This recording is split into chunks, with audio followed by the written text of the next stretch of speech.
Damn. She's like, it's the most money I've ever made in my life, and I worked 4 days a month. Wow. Just talking. Yeah. Sometimes, and a lot of teachers as well. Yeah. They are by far the wildest. the freaks. It's the famous ice skater who does a lot of spins as well. You Googled the most useless thing. You're just like, Well, you see your balls pulled a Tony Hawk. And we're going to have to unhawk them. Oh, we're back, baby. We're back. we are indeed. Damn, it's nice to be talking to a man for once on this show. God. Okay, 2 Mel, weeks of the Mel, girlfriend? please just tune out. My- we don't want you seeing this. My God. There's going to be a lot of male chauvinism going on, I'm sure. Oh, jeez. I've been waiting to crawl my way back into the manosphere, dude. Welcome back. We're back, Welcome dude. back. Feels good. Feels good. No girls allowed. I don't think we can fake that level of No. Joe Rogan. Yeah, right. Yeah. Ultra testosterone laden content. That's probably a good thing, I think. It is for the best. Like you gotta have balance. You can't just be like, I'm a bro. I'm just so full of power and spunk, and I can fight an ape, but he would rip my face off, but I would still fight it. You know, doing an ice bath every morning really isn't that bad. You just gotta commit your mind to it. Pounding elk all day. Commit your mind to it. Do some hunting. Now, when I say pounding elk, you can interpret that how you want. Yeah, right. But I mean, like, the Spartans used to hunt all the time. You just gotta embrace that mentality. You gotta be a Spartan. You know, you're a modern. That's all you are. It's a modern day ape. You know, It is a trite road to go down, but yeah. we are descended. We are descended from primates, right? Yeah, exactly. or rather, I would say ascended from primates. Right. It's just funny when like guys like Rogan and stuff. They're like there has been like maybe He isn't just obsessed with apes. He's obsessed with apes and obsessed with bears. Anything that can like kill or like tear a human apart, he's like. Why doesn't he hard on like that. get tigers in the mix or panthers? You know, I'm sure he has, but he's got his favorites. You know. Yeah, he does play favorites. He's got the ones that he deems most manly. This is the one I relate to the most. This is the one I have tattooed on my back. You have a giant bear tattooed on your back? No. Did you get any tattoos in Japan? Speaking as if I'm Rogan. No, I didn't. Because it seems like a very awesome or terrible place to get Japan. Right? I mean, to get tattoos. If you like accidentally go to like one of the traditional like old school tattooists, like Yeah. tattoo artists where they like do the hammering and stuff. Yeah. And the needle, like that is supposed to be super painful. It is. I'm a bitch. I have zero pain tolerance. So I would not. You go have to no one of tattoos, those. right? No, I'm clean. baby. Nor I. I'm a virgin. I'm a tat verge. I can't see myself getting any tats. I don't know if we've talked about this before, but I'm the most indecisive person that I know. I think. Yeah. I'm not sure yet, but I'm pretty sure I am. Dude, so when I turned 18, I was like, I want to get a tattoo so bad. Yeah. But I understood the gravity of getting a tattoo. Right. Yeah. it's So scary. I spent months like with different tattoo designs, like and I had read somewhere you take your design, your art, whatever, and you just tape it to your bathroom mirror. So you're seeing it every day. You're Right. seeing it every day in context of you, right? Right. And if you can see it every day and not get tired of it Yeah. after 6 months, Yeah. then it's a go. But I can't even do that with like a ringtone. I can't even like choose a song to wake me up every morning without getting sick of it after a few months. Well, that's the point, dude. You shouldn't. Why would I ever do that to my own body? You shouldn't waste good quality songs on an alarm clock. You should use the most annoying sounds you can find on alarm clocks. Yeah. And I have. So I should just get the worst, stupidest tattoo on me. Actually, that's not where I was going with that. Okay. I was going to say, let me hook you up with the most annoying sounds I've found. Yeah. For your alarm clock. God, but then see, like that, it doesn't work for me either because then I wake up mad.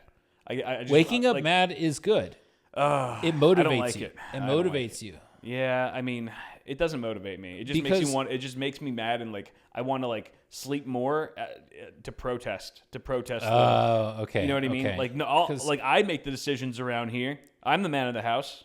Because Shut up, for me, phone. I wake up mad. It makes me motivated. Yeah. To get the alarm stopped, and Yeah, by the yeah. time I'm done with that, I'm awake and I'm getting out of bed and I'm getting See, moving. that works for me if it's like real life trauma. That then it's like anger is like my pre-workout. I wake up just like that was me for like a year, And it was very effective. I dropped like 40 pounds, maybe too effective.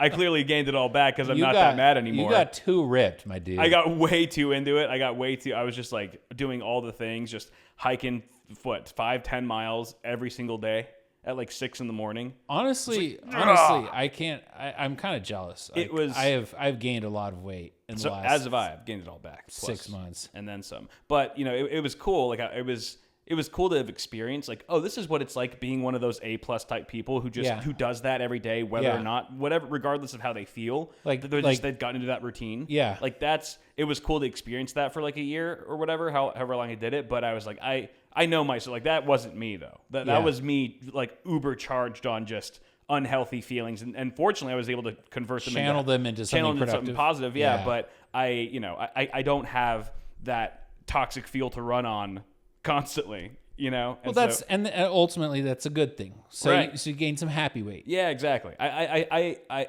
don't know. This might be it's a conspiracy theory. I don't think ripped people are happy. I think if you're super ripped, there's probably something wrong. Either I would say if you're super ripped, there's probably maybe I'm just projecting. Maybe because I'm not ripped anymore. You're super motivated and you have a specific goal. Like you chose to go down that path. You chose to be really fit, right? And you want that in your life, yeah. Or you have severe body image problems, and right? That's the only way that you can try to make yourself be able to be comfortable looking at yourself in the mirror. Well, yeah, is be in extremely good physical shape. Well, you always hear like, and I don't know anyone of this profession to verify it with, but like how the most insecure women are models, just like just A-list like celebrity models are like. I wouldn't know anything about that. Just super insecure, which I guess there's a different element. There's a component of being in the public eye and fame, right? Yeah. To add to that, but I also feel like a lot of the hot chicks that were in our high school also seem to me, looking back now that I'm older, like they seemed pretty insecure as well. But then again, so did the not super attractive chicks. You know what I mean? So maybe it's just a different kind. It's just a different type of insecurity, or for different reasons. But I think it's ironic because sometimes attractive women think that they're ugly and they feel insecure, and then sometimes unattractive women realize that they're not that attractive. Yeah. And I guess. I don't know where I was going with that. I guess it just sucks. Yeah, right. I mean, like you find examples of everything in the wild, right? Like like with guys, you have some dudes who are mega successful and are genuinely good guys, and they just have like the lowest self-esteem. They feel like pieces of shit all the time. Yeah. And then you have like Chads who haven't accomplished anything in life other than maybe like a six-pack, and they think they're like the shit. Like I don't know. There's something to be said for self-confidence, like. But versus cockiness, though, like yes, there is an important distinction to draw there. Yes. Yeah, right. It's like one is like healthy confidence, like, oh, I have self-worth and I love myself genuinely, and it's not for any bad intentions or whatever. It's kind of like the ulterior motives. But then the other one is like narcissism, like pure narcissism, or feeling like you have to prove something. I think there's some saying along the lines of. Riches shout and wealth whispers. Right, yeah. And it's sort of like cockiness shouts and self-confidence whispers. Yeah, right. Like the loudest one in the room is the one who knows the least type of thing. A little bit, yeah. A little bit of that. But back to tattoos. All right, so one thing about speaking this, how this relates to confidence, yeah. It's like another reason why, even if I did find something that I was like, yes, I want this on my body forever, I still feel like I don't have enough self-confidence to rock a tattoo. Like I feel like a tattoo would make me feel like a fraud. Like it makes me look way cooler than I am. Than I feel. People are gonna be like, wow, that guy looks cool. Like this sounds like you feel like you don't deserve it. Not that I don't deserve it, but that it's just like you haven't earned it. I don't know. Like I don't know. Tattoos in my mind always felt like a cool guy thing. It's like a cool guy thing to do. Yeah. I'm sure there are guys that have tats that are just perfectly confident and healthy about it and not cocky. But I don't know. It just doesn't feel like... You ever see like a car? You're like, that's a nice car. Yeah. I would never drive one myself, but it looks good on them. Right. Or like I feel like that's the same way with tattoos. So I had a discussion with a couple guys with tattoos recently, and they were just like, Yeah, once I had, once I had like, 3 or 4, it was just like, screw it. I don't care. Like, I'll just get more tattoos. At that point, it's like, in for a penny, in for a pound type of thing. Right. And it's like you've broken the seal or whatever. Right. And then, I'm sure like anything, you just get normalized to it. You get desensitized to it. But I think that initial, I don't know. It's like there's a Jeez Louise, are you all right? there's cats around. But that one was gnarly. It sounded like it's because I'm wearing headphones. It sounded like some brain. You got it straight to the dome. Sounds like you got some brain on that mic, dude. I don't know. I don't think there's enough to go around. That was the last brain cell. No, but I probably cut you off there. No. I don't know. My main thing that I was like, I want to get a tattoo of this when I was 18. I was like, it was the logo for a game. Yeah. It was Deus Ex. I knew it. I knew it was Deus Ex. How did you know that? Because you talk about Deus Ex all the time. It has to be the video game that you talk about the most. I do. At least from, an older game. Yeah. Yeah. It was Game of the Year in 2001, man. Of course. Why, yes. So, you've mentioned that many times too.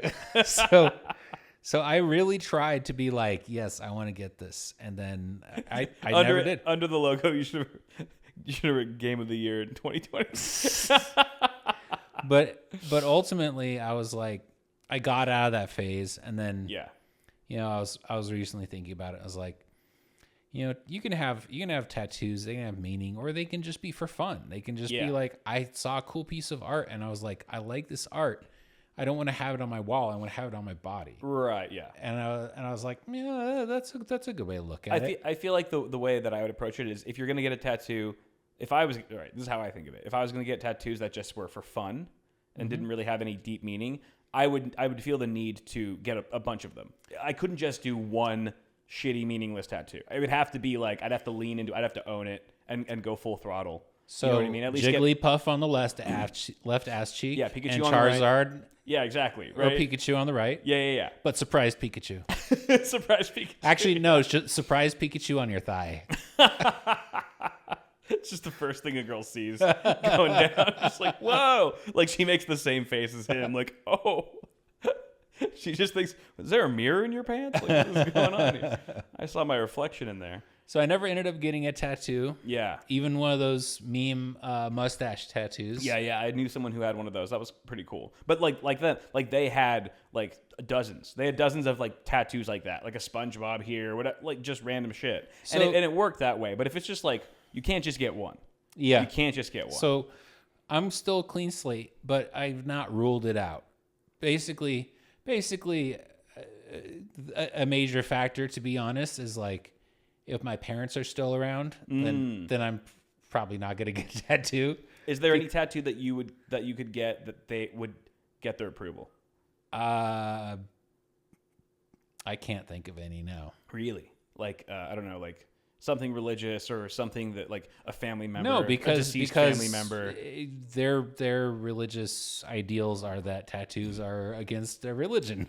They go full water boy, like tattoos are the devil. Yes. Tattoos are the devil, Baba Boucher. Making markings on your body, that's of the devil. It's the devil's work. It's not like pierced by the devil's needle again.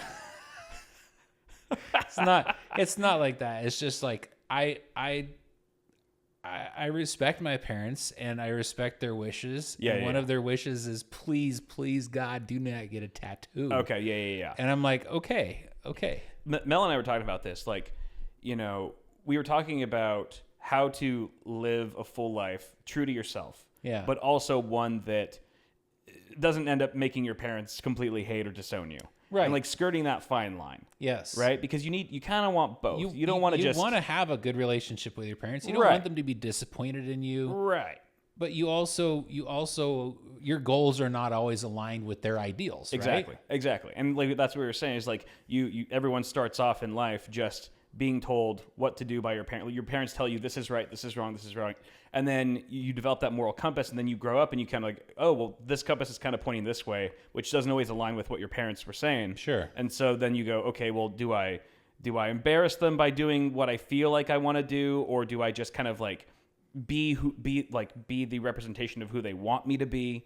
You know, and do you keep secrets from them? Do you do things behind their back, or do you just go, no, I'm just going to be open and honest. I'd rather them see me for who I am, and hopefully they can accept that. It's always just like this internal struggle that I think a lot of people battle with. I agree. I can definitely relate to that. And I think that that's it's kind of one of the fun things I like about this podcast, because like I can say things on here that I know that my parents will eventually listen to or see that I may not, I probably wouldn't just confront them and tell them in person. Absolutely. But it is kind of like a therapeutic way for them to, I guess, see me in a different light that is still, you know, truly, authentically me.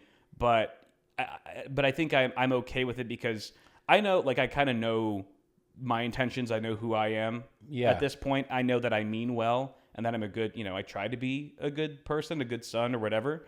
Right. And so I know I'm coming from a good place, and I think they see that too. And so this is kind of a healthy. It's like a safe space almost. Mm-hmm.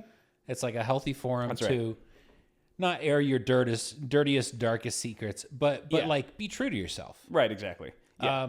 And say some of the things that are like hard to say.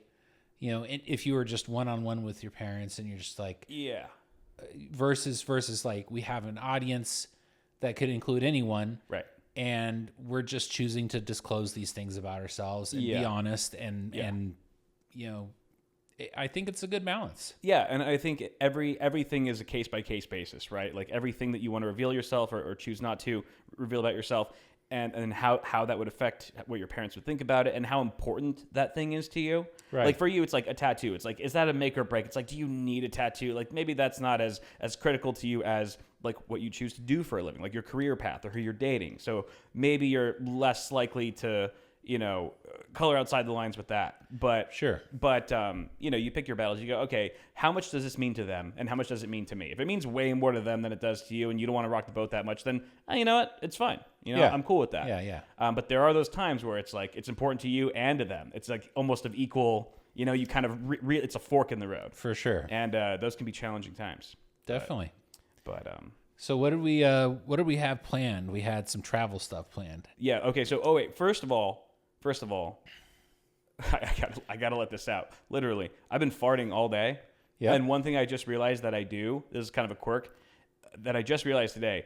I like to try scaring the cats with my farts.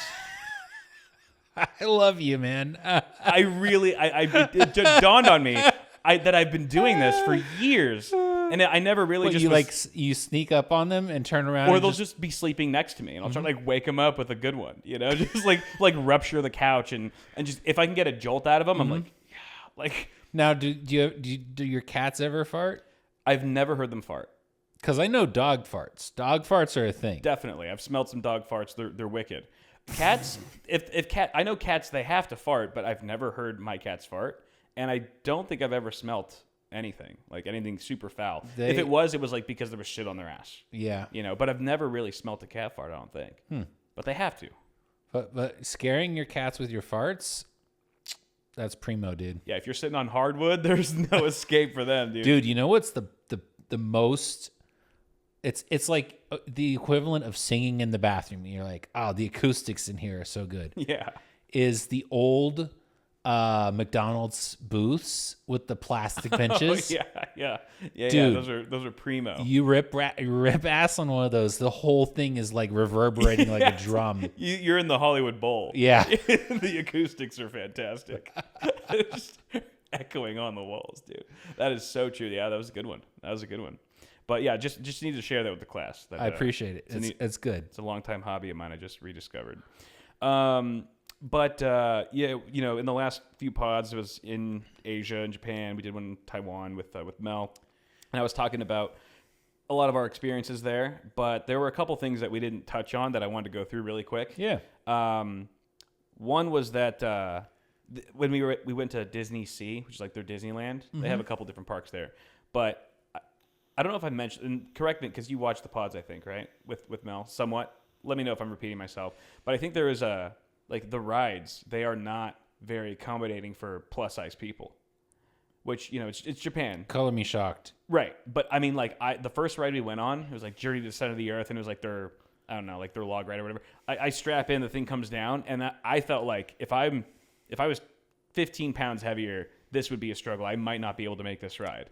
So I cannot fit the rides there. I mean, I don't know. I don't know if it was like a tall thing or a wide thing, but it just felt really constricted. And I was like, oh my gosh. And it just dawned on me, like, there has to be so many like plus size people from probably America that like come to Disneyland in Japan and just can't ride the rides. Yeah. You know what I mean? Because like if I could barely fit in, there's no way for like someone who's like 300 pounds. It just wouldn't happen. And then after we got off the ride, I just started looking around just more mindfully, and there was no fatties, dude. No fatties in Japan. There's not a lot of them now. Not a lot of them. Not a lot of them. I think maybe one, and it was definitely a foreigner. but I was like, why are they all so skinny here? Because they eat like crazy. They eat a lot, and there's so much food everywhere. But they eat walk a lot. They walk a lot. They walk a lot, and they eat a lot of veggies. Like they do eat a lot of veggies. The dishes have a lot of veggies in them. Probably helps trim some fat, burn some fat, maybe. Just like you eat a meal with a lot of veggies in it, you're going to fill up quicker. You're not going to have so many calories overall. Probably. That's true. Yeah, I think maybe it's just like less processed food. Also, in general, helps. like there's just like a lot. There's more like really good food that almost feels homemade. Yeah. And like the walking is crazy. I mean, obviously we walked a little bit more than the average local because we were traveling and stuff. But I mean, there were days where it felt like I actually did the math on one of the days, like walking 10, 15 miles in a single day. Like our hotel was a 20-minute walk from the main subway station. And then you have to transfer sometimes between. And then when you get off, you still have to walk another 10, 20 minutes to your destination. So it's just like that. And then on the way back, it was just a lot of walking. So even though we were eating nonstop, every day we'd wake up and be like, I don't feel like bloated or whatever like I usually do. Because you got your metabolism revved up. I worked out like 3 times that day. Yeah. You know, it was crazy. So yeah, that was one observation that I made. No fatties in Japan. It's not, and it's not fatty friendly. It's not fatty friendly unless you just don't mind skipping the rides, because the food there is really nice. I don't know if I'd go to Disneyland just for the food. Yeah, I mean, it was a lot better. It was a lot better than like actually tasty and pretty memorable compared to like here. Yeah, all the food there is amazing. But what was the other thing? Oh, the toilets are immaculate. I think we've touched on that a little bit. But the toilets there, even at the amusement park, they were. I was expecting. I was like, here's where it's going to be terrible. Oh, that's the opposite of what I would expect. Really, at an amusement park? Because I mean, the amusement parks here are just terrible. Yeah, but Japan is very quality oriented. Right, but I just felt like because there's so many tourists, Uh-huh. I was like, okay, we got a lot of outsiders. There's not a locals. I bet they have somebody detailed to clean the bathrooms every 15 minutes. They had to have. Yeah, they absolutely had to have. It was just insane. It was actually crazy. Like cleaner than my toilet, here at home. That's not saying much. Yeah, okay. Hey, we share that toilet, motherfucker. We definitely share that toilet. There was and like super respectful, like overly respectful in Japan. Like on the bus ride to Disney Sea, there was a couple rows ahead of us. We were on a big bus, and there was a family. It's just 2 moms and their kids, and they looked local, and their kids were like crying and getting kind of loud or whatever, just typical kid shit. Yeah. And the moms like were trying to keep it under control, like shh, shh. And then like by the end of the bus ride, they're like yeah, just yelling at the kids or whatever, and the kids were getting they're just like having a bad day. And then as we're walking off the bus, the moms and their kids are still seated, and as everyone's passing them, they're apologizing. They're like literally like looking up at everyone, going sorry. I was like, dude, yeah, that's what kids do. It's fine. I think everyone else was just kind of like ignoring them, but then I like looked at him and I was like, no, you're good, dude. You're good. I'm sorry you're the one with kids at an amusement park right now. Yeah. Your day, like everyone should be apologizing to your ass. Okay, let that sounds horrible, dude. Can I segue from that? Yes. Okay, so I will say, in my minimal experience, American kids are terrible. Sure. Working in retail, there were many times where kids were just running rampage around. Yeah. And there was one time, some people came in, their kid knocked something over and broke it, and they wanted to pay for it. Really? And I was like, "You're not from around here, are you?" Yeah, seriously. And were they? They were from South Africa. Ah, damn. And I was like, yeah, that's a classy move. Yeah, it was. That's a very classy move. They were like being respectful, and I was like, right, it's okay. It happens. That's just how things work in the States. Yeah, yeah. And they really wanted to pay for it, and I was like, don't worry about it. Yeah, right. It was just like just the principle, even though it's like you might not expect them, like it was the lack of entitlement. Yeah, for sure. It was just like, oh yeah, like this is exactly. It was because it's like entitlement and respectfulness are like almost just two ends of a spectrum. Right. Yeah, that's true. That's true. Like that Asian mom apologizing to everyone, she wasn't just like, well, fuck, you can all deal with it, But I think she went the opposite way, where it was like she understood everybody had dealt with it, and she was like, I'm sorry you had to go through that. Right, yeah. And that's why I looked at her and I was like, this isn't over.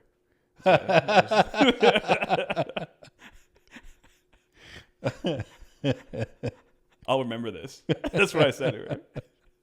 Maids, so many maids. So many maids. Now, did the maids wear white gloves? Yeah, a lot of them were wearing gloves. Okay. A lot of them were they were all in like frilly cosplay skirts with dyed hair. But were they working maids? They were working maids. It was like like the strippers that, I don't know if they're strippers, but No. Like clarify. Okay, in Vegas, they're not strippers, but they're the club promoters and strip club promoters who are just standing on the strip with cards. Oh yeah, with the cards. Handing you cards. It's that, but they're all the actual maids trying to give you cards and trying to rope you into all of the dozens of maid cafes that are in this area, Shinjuku. And it's a trip because they're just there was one strip, really popular road. It's such a popular road they close it off so that cars can't go down it. So it's just pedestrians and there's just shops. It's very eclectic and it's nuts. It's chaos. And there's just like, I should have taken a picture. There's might have been 50 of these maids just shoulder to shoulder at like flanking both sides of this road so that they could just hand things, try to rope in any kind of foreigner that was walking by. And it was guys. It was mostly girls, but there were guys too. There were guy boyfriends or whatever, right? There were boyfriend cafes. Yeah. What are those? What are those called? The cafes or the guys? The cafes. Well, they're just called maid cafes. That's the English term. Are you talking about the Japanese? Yeah, I thought there was another term, but I mean, I understand the concept. I thought there was another name for it. Hepburn, Maido Kisa, or Maido Cafe. MEIDO. It's like a cafe where you go in and you're paying for some attractive women to just hang out with you and have drinks and talk. Yeah, I mean, not even like not even talk too much. They're just, it's like they're servers, like they're waitresses. Oh, okay. And they'll different business model. It's just they create but we'll get to that though. I have something to talk about. Okay. Those are hostesses. That's what I was thinking. Yeah. But the maids, it's just I've never been to one, but Alvaro went naturally. Last year when he went to Tokyo by himself, he said he went and he said, I was like, how was it? He's like, weird. He's like, weird as fuck. You're just, especially if you're alone too, that's even weirder. So he's just like sitting at a table and he said like the maid, like there was just a maid assigned to him that was standing at the edge of the table, just staring at him the whole time, just waiting for him to just ready to tend to any need. Exactly. Light my cigarette, whatever, dude. And I was like, that sounds very uncomfortable. And it was just like the food is generally nothing special compared to what you get in Japan. Right. But you're just paying for the experience. And apparently it's just like, you're paying for like the best service. The best service, and for them to be in maid outfits, I guess, which is really bizarre that they can charge that much for this weird experience, and there's still a market for it. There's still that much demand. Yeah, there's okay. It's crazy. Well, that's a very specific niche, but I guess it's successul. Yeah, I stood around for a few minutes waiting to see who would come up to any of them. Mm-hmm. I wanted to see who, what's this fucker look like. What do the patrons look like? It was Alvaro, dude. Alvaro walked right up and got three. He bagged three of them right there. No, but I didn't see anyone come up, so we didn't catch that. But hostesses is what you were talking about. That's what I was thinking of, yeah. I actually heard about this from... Okay. She worked at one point as a hostess for a short period of time at a club. It's like a hostess club, which is basically like... It's nothing weird or creepy. It's not like physical or anything like that. It's just you basically just have conversations with clientele. You just basically flirtatious conversations, and you just kind of make them, they're businessmen. Apparently, it's incredibly normal and completely normalized in Japan for business meetings to take place at these hostess clubs. so that they'll take Which their is clients. classier than a strip club. Much classier. They'll take their clients there to sort of just, relax and hang out and also strike up deals or whatever. But she was just working as a hostess, having conversations with guys. So basically the core part of the job is just to sit down and have drinks and talk with their clients. Occasionally they will, request like, oh, you want to come to dinner with me before drinks? Yeah. And if you say yes, you just have a dinner. And they're always trying to impress the hostesses. Right. So she was just getting taken out to like Wagyu steak dinners every single night. And then getting drinks. And she was like, then they would continue flexing and they would just buy champagne all night. So you're just eating their steaks, drinking their champagne. And she said she was working maybe 1 day a week and making about $5,000 US a month. Damn. She's like, it's the most money I've ever made in my life. And I worked 4 days a month.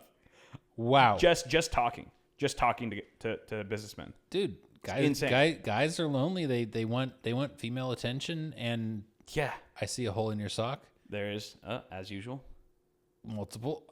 Holy moly! And they'll pay for it. They'll just pay for some attention. Yeah, and I guess that's very culturally ingrained. Like right. in Japan, is highly monetized. I would do it. I think if I was a chick in Japan, I would definitely do it. I mean, I've seen you as a chick. I think you could make money. I could probably I could do it now.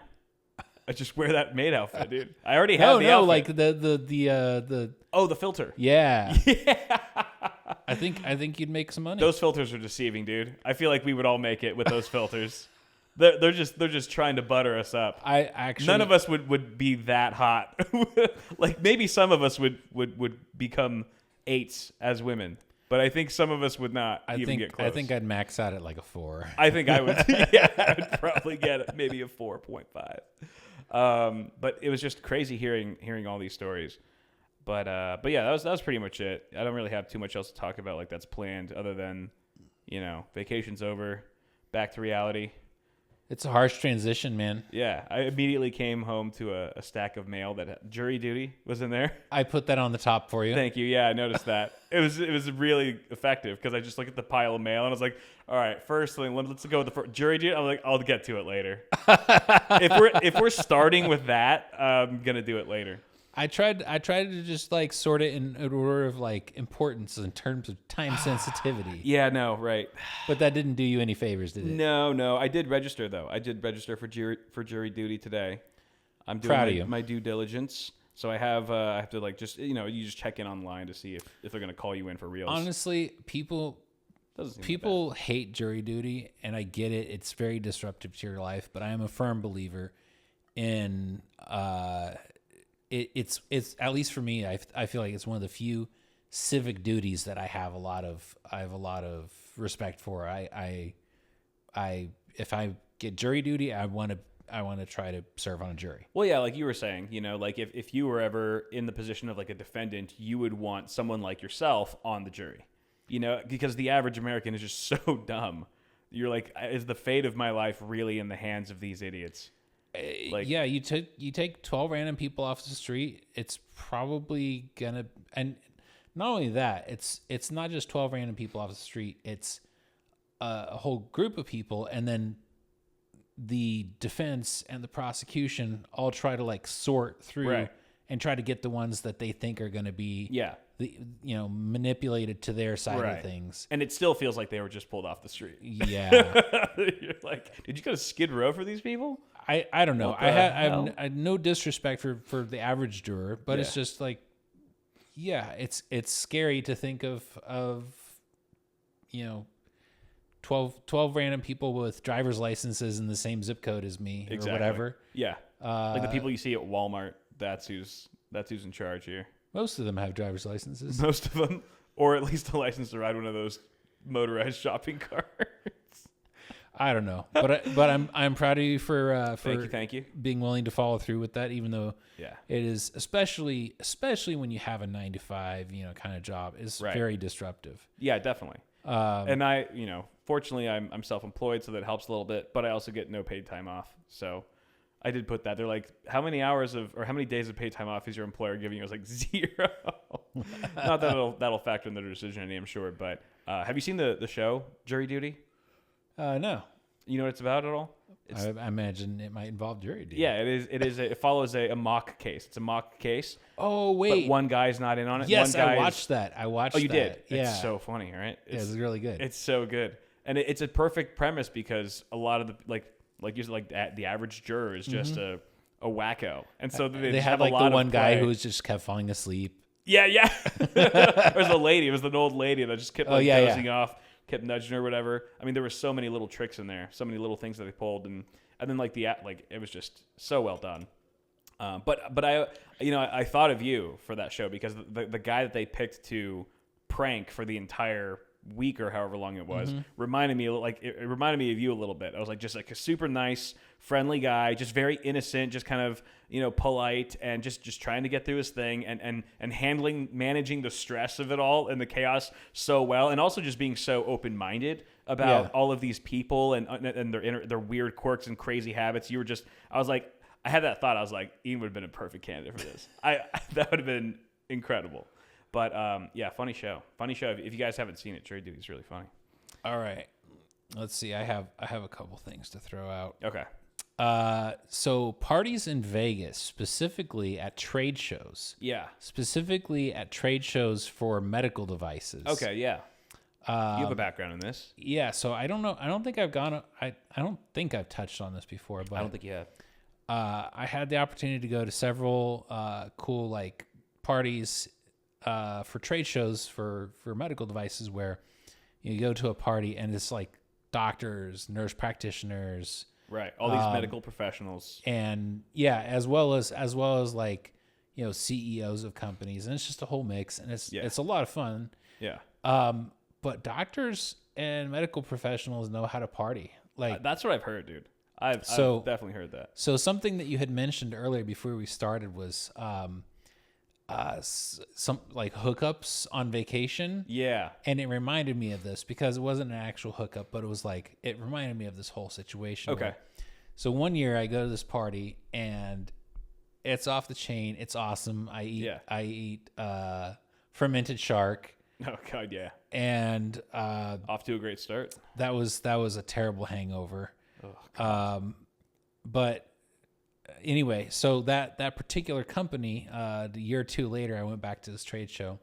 I managed to sneak into their party again.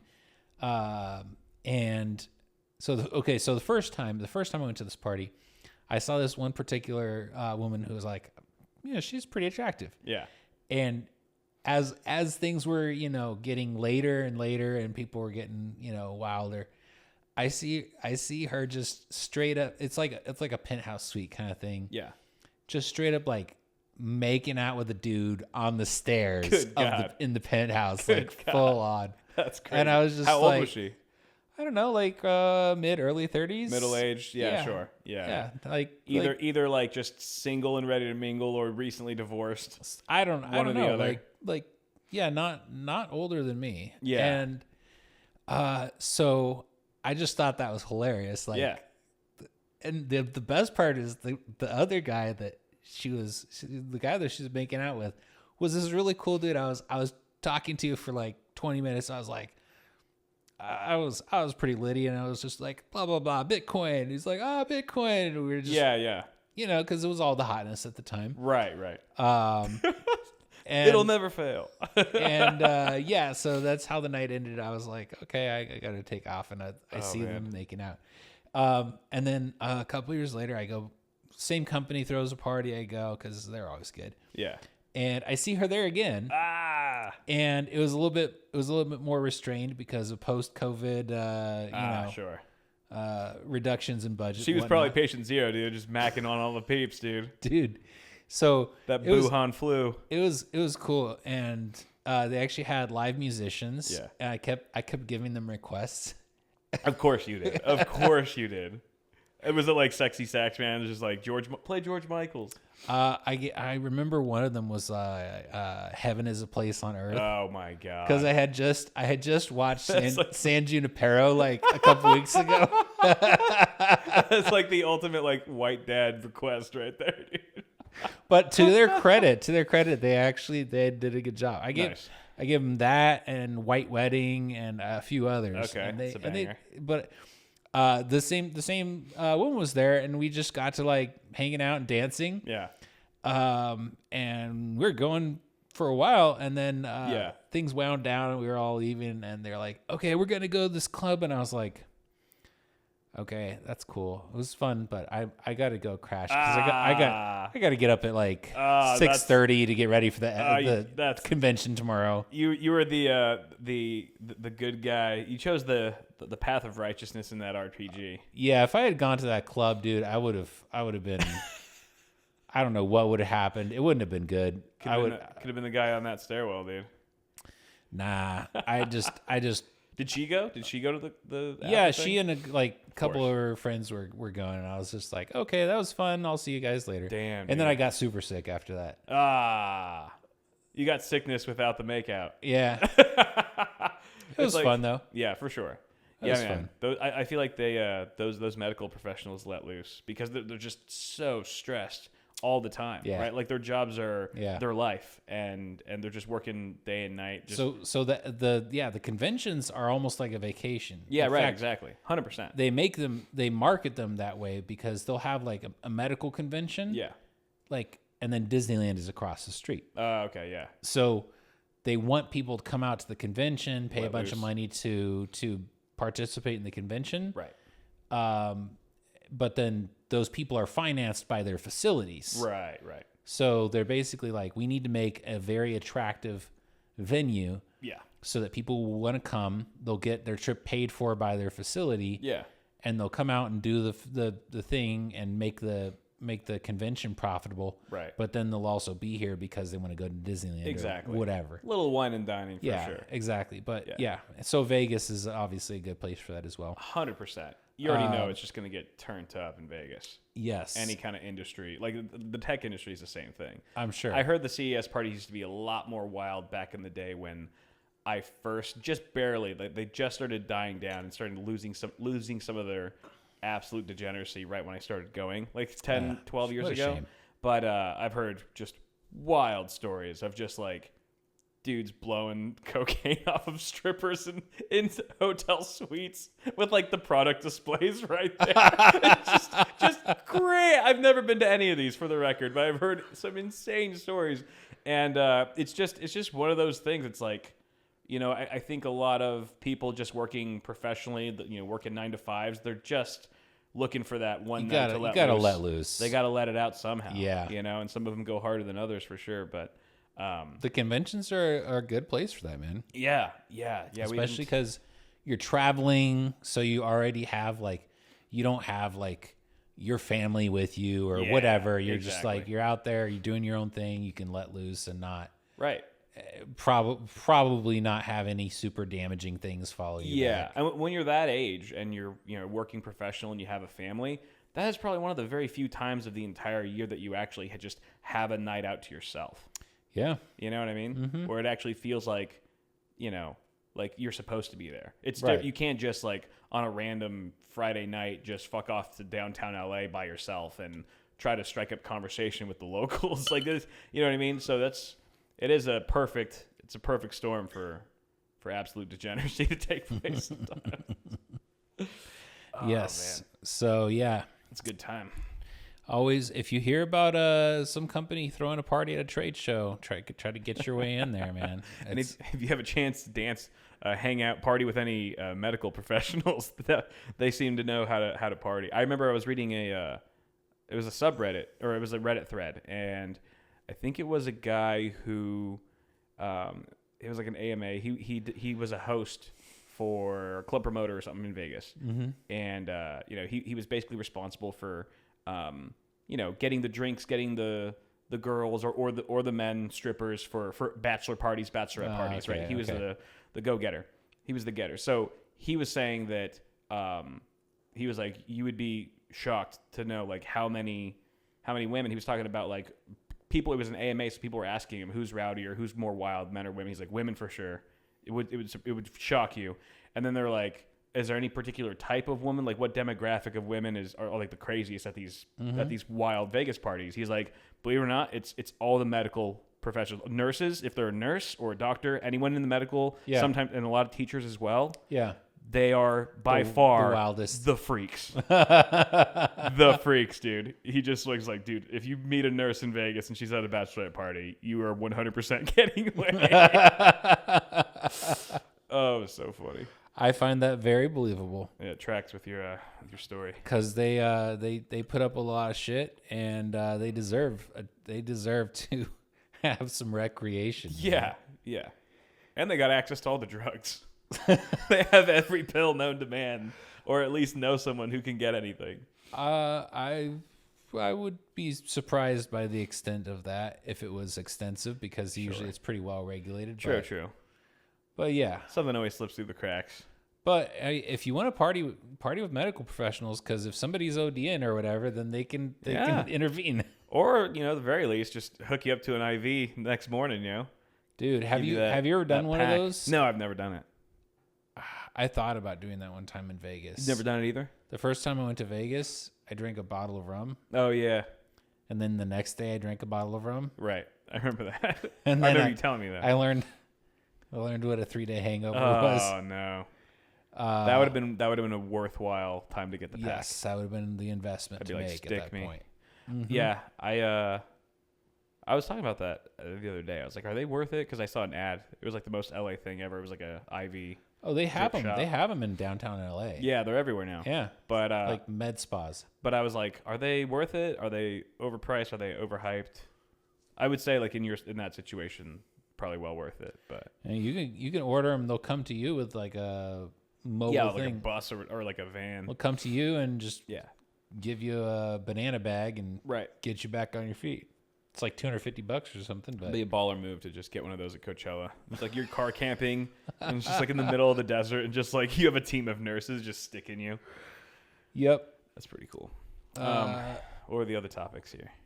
I had bed bugs and travel insurance and testicular torsion. So where do you want to go with that? Testicular torsion sounds fun. Testicular torsion. So PSA. I may have gone over this before. This is kind of a It's a phrase you say with often regularity. So Yeah. I'm not sure. I'm not sure if you. so not on the pod. testicular torsion is a thing where there's a PSA. If you feel like somebody kicked you in the balls and then it just doesn't stop hurting, and you haven't actually been kicked in the balls, it's possible that one of your dudes pulled a 180 or a 360. Oh. And what that does is all the connective tissue, the veins and artery, all the blood supply and everything Yeah. gets all twisted off. So all the blood flow is no longer blood flowing Right. to your dude, Yeah. and then it can die. You could just lose the ball that way. Yes. Oof. So that is a medical emergency if you have unexplained, testicular pain, Yeah. especially with swelling. And you typically have about 4 hours to go get medical intervention Right. and get that thing unspun. How can that thing even spin up 180 or 360 in the first place? I don't know, man. They're just they just can do it. That's crazy. They just are like Some really talented chick or what? Tony Hawk. I don't know. Tony Cock. I mean, Tony Hawk is known for his, His 960 flips? degree spins and Yeah, whatnot. that's true. That is true. So I broken figured some I'd throw a skating reference in, but That's what they should call it. You see your balls pulled a Tony Hawk, and we're gonna have to unhawk them. bring him just back to baseline Tony. Yeah. So That sounds painful. That sounds scary. That is a thing, and that actually can happen for women too. Their ovaries can do a little spinny spin, Right. and then that causes all kinds of problems. Whoa. I don't know. Wait. So okay, is it the same where it's like if they don't spin it back, then it could they could lose an ovary? I think so. Yeah. What? That would be ovarian torsion, I think. That's insane. Is that a thing? Are you Googling that? No, I was Googling. So for women, it'd be called the Michelle Kwan, who's the famous ice skater who does a lot of spins as well. You Googled the most useless thing. You're just like, let me get the pop culture reference in there. But also the funniest thing. Okay, I'll give you that. Ma'am, you've pulled a Michelle Kwan again. This is your third Michelle Kwan this quarter. We're going to have to unquan you.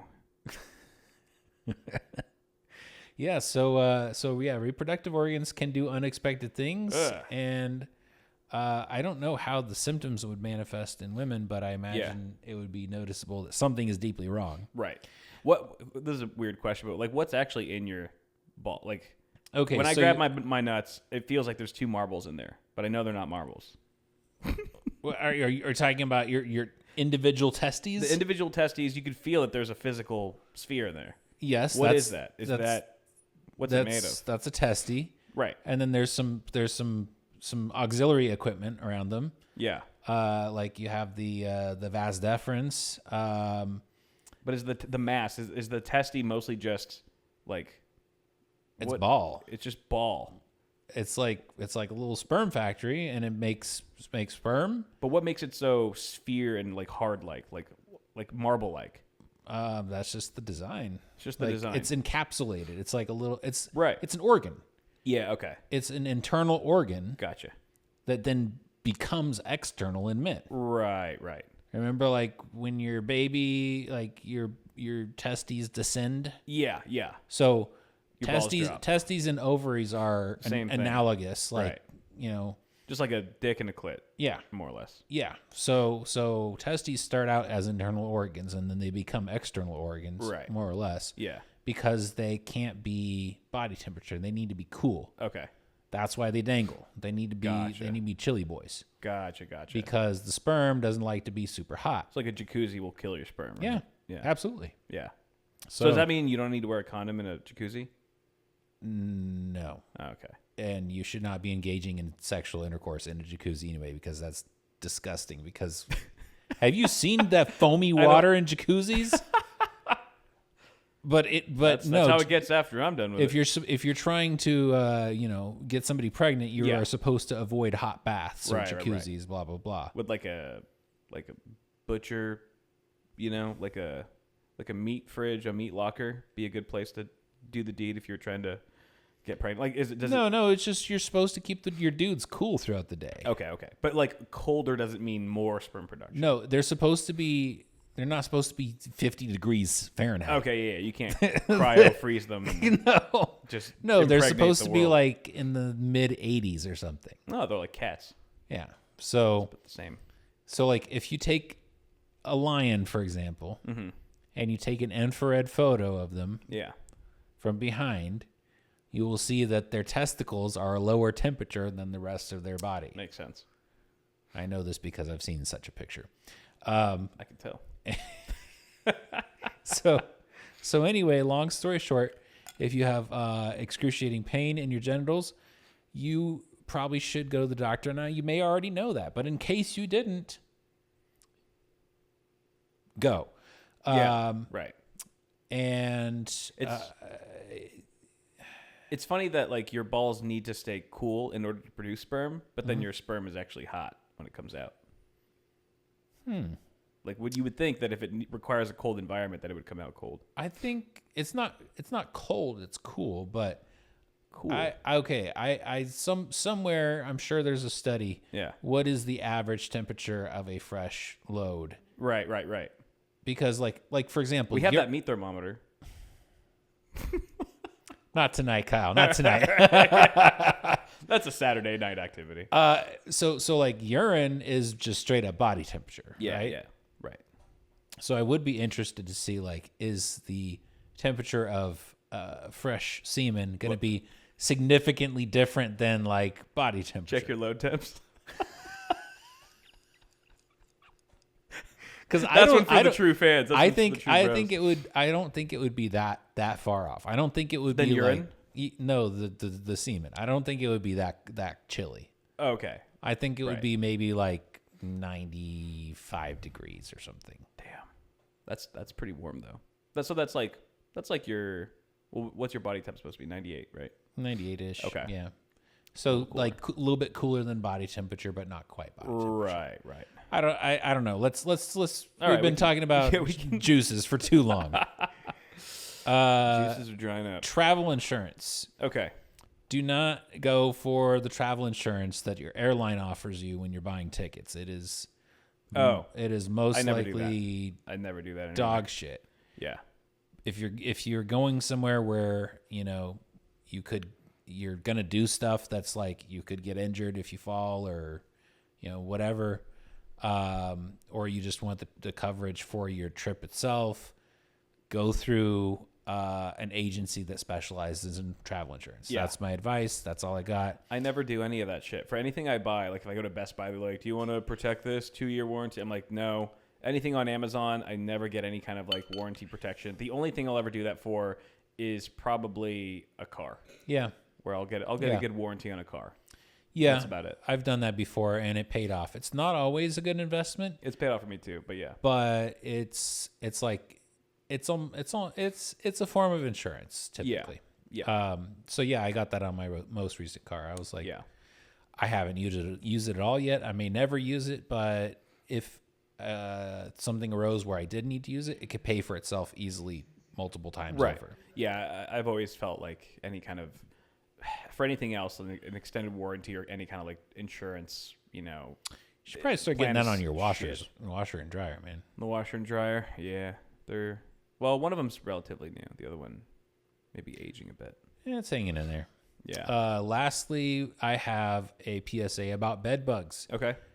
Traveling, when you check in to your hotel, if you're trying to be careful, take your luggage, put it in the bathtub, and immediately go into the room and carefully look in and around the bed, especially underneath the bed, underneath the mattress.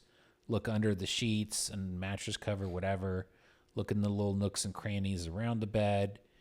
It's very easy to know what bed bugs look like. You have Google, you can look up images of that. Yeah, they're not microscopic. You'll see them. Yeah. And if there is any sign of them whatsoever, you just immediately just get the hell out of there and do not stay there. The other thing is you can actually get bed bugs just from traveling. Like your luggage is in a hold with a bunch of other luggage, and other luggage could be infested, and then could transfer into your luggage. Right. So the other recommendation is be very careful about when you are unpacking. Like if you want to be paranoid, you can do this. I don't always do this, but I have done this before when I had gone on a trip and I got some suspicious bites and I was like, I'm not exactly sure what's going on here. Is I took this stuff in my luggage. I took my luggage and I just put it in a big black trash bag. Yeah. And I stuck it in my car. Right. And parked in the sun, like, you know, made sure that my car was getting really hot in the sun. Sure. And then to nuke them. Yeah, basically. And then that'll actually work. They'll die at a high temperatures. Yeah, like a temp that's like in your car, like a hot car temp. Maybe not, but that was what I had, so that's what I did. Yeah. And then I took my luggage, unpacked it in my bathtub, and immediately washed everything on super duper hot. Right. And I was fine. It was probably overkill, but I was just like, right. I had a coworker who got bed bugs, and it was a literal nightmare. He had some dumbass roommate who got like a painting from like dumpster diving. Oh God. And guess what? Bed bugs can live on a picture frame. So yeah, they can't. It's not just they don't need beds to survive. Yeah, they can be on any kind of furniture or whatever. They only can survive on that specific type of furniture. So he was literally sleeping in his car. Yeah. For like 2 months. Your friend was? Yeah. Oh no. Yeah, it was horrible. Because his bed was screwed. Yeah, because his whole living space was just infested. Ah, shit. And I felt really bad for him. So, no way. Fear the bed bugs. Thank you for that terrifying PSA on our way out. There is actually a really cool product that is it's a fungus that it's you can't. I don't think you can buy it as a consumer, but it's available for professionals or hotels, commercial entities. It's a particular strain of fungus that specifically infects bed bugs and kills them. Mm-hmm. And you can treat like the legs of a bed, Yeah. and like different areas where bed bugs are likely to be. Yeah. And I think it's really cool because there's no like nasty insecticides or chemicals, whatever. It's just a fungus that just targets bed bugs. That product exists. I think it's cool. I just wanted to shout it out. I forget what it's called. But I think it's pretty neat because bed bugs have developed pretty impressive resistance to a lot of different insecticides and pesticides. Yeah. I'm very fortunate to have never crossed paths with bed bugs, even though I've definitely been in some shady ass motels where certainly it was a possibility. And I know that they even creep up in nicer hotels too. Yeah. Yeah, I think the worst I've had the closest I've got was probably the hotel that we stayed at it was a rave. And we were like staying one night or whatever. And it was almost an impulse thing. We bought tickets last minute. So like all the hotels nearby were booked up, all the nice ones. And it was just like this shitty motel that had like a few vacancies left. We booked it. The second we get there, our door swings wide open because the door, like the lock's literally broken. The locking mechanism is broken. And it was me, Mel, and Alvaro went with us. It was the three of us staying in this shitty room. And like we literally, the first thing we did was just like had to call over like the janitor to like reinstall a lock on the door. Wow. And I did check the bed. I did check around the bed. I was like, all right, I know This is sketchy enough. this warrants a check. And I was very surprised to find nothing there. But what's the weird? it was rough. Okay, I have this habit of searching my hotel room. Searching it for just stuff that people left behind, Yeah. or okay, I've never done that. Have you ever found anything weird in a hotel room? No, I would just assume that like the cleaning service usually finds it, but I'm guessing you found some weird shit. At a hotel in Vegas, It would be Vegas. Yeah, it would be.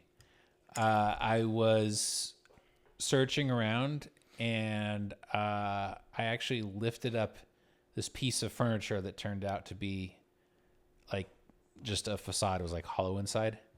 Oh. It had a fleshlight in it. No. Yes. What? Yes. Okay. That's Just very left behind. That's very strange. In the furniture? It was like What kind of furniture was it? it was like it was in the closet and it was like it was like a dresser type of thing. Yeah. I forget, but it was like Okay. it was more like you put stuff. It was like a little. I don't remember, but I remember it was like a solid exterior, Yeah. kind of like a facade. Right. But then if you lift it up, it had all this empty space inside. Got it. And so that, they clearly thought this is a nice hiding spot, it was a nice hiding spot. and then they completely forgot about it, I guess, or they just didn't want it anymore. I think that was probably it. Really? Like it was a shameful like bachelor party leftover thing or something. Right. Yeah. And I was just like,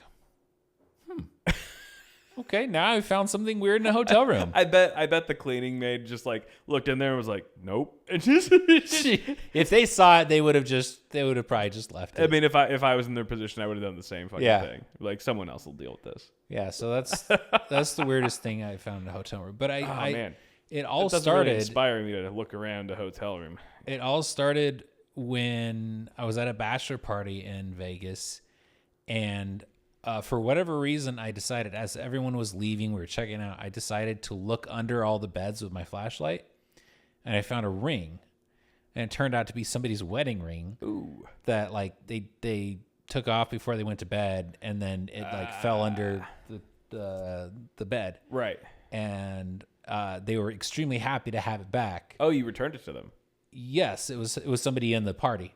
Oh, somebody in the party. Okay, I thought you. Okay.